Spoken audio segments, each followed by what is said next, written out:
नंदुरबार तालुक्यातील बिलाडी शिवारात पैशाच्या वादातून गोळीबार झाल्याची धक्कादायक घटना समोर आली आहे। या घटनेत दोन्ही व्यक्ती जखमी झाले असून त्यांच्यावर जिल्हा शासकीय रुग्णालयात उपचार सुरू आहेत। प्राथमिक माहितीनुसार संजय माळी हे शेतात काम करत असताना संजय ठाकरे यांनी त्यांच्यावर गोळी झाडल्याचा आरोप करण्यात आलाय। शेतीच्या कामासाठी संजय माळी यांनी संजय ठाकरे यांना पैसे दिले होते, मात्र दिलेले पैसे परत न मिळाल्याने दोघांमध्ये वाद निर्माण झाला असल्याची माहिती समोर येत आहे। घटनेनंतर परिसरात एकच खळबळ उडाली असून माहिती मिळताच पोलीस घटनास्थळी दाखल झालेत। घटनास्थळाची पाहणी करताना पोलिसांना एक राऊंड फायर झालेल्या काडतुसाचे कवच आढळून आले आहे। या प्रकरणी अधिक तपास सुरू करण्यात आला आहे।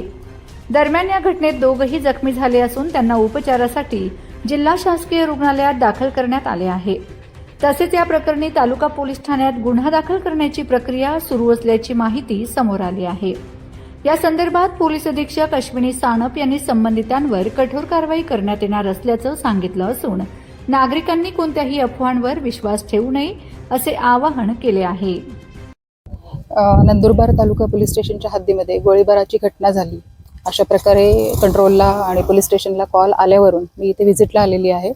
ही जागा जी आहे ही नंदुरबार तालुका पोलीस स्टेशनच्या हद्दीमध्ये येते आणि गोळीबाराची घटना झाल्याचे पुरावे इथे मिळत आहेत। प्रायमा फेसी जी काही माहिती मिळालेली आहे त्यावरून आर्थिक संबंधातून आणि आपापसातील व्यवहारातून ही घटना झाल्याचं प्रथमदर्शनी दिसून येत आहे। आपला पोलीस तपास सुरू आहे। विक्टिम जो आहे त्याचं स्टेटमेंट सुरू आहे आणि त्यानुसार जी काही कायदेशीर कार्यवाही करणं पुढे आवश्यक आहे ती कार्यवाही आपण करत आहोत। माझं नंदुरबारच्या सर्व नागरिकांना निवेदन आहे, आवाहन आहे की आपण कुठल्याही प्रकारच्या अफवांवर विश्वास ठेवू नका। कायदेशीर कार्यवाही सुरू आहे आणि आरोपीविरुद्ध जास्तीत जास्त आपण कडक कारवाई करत आहोत।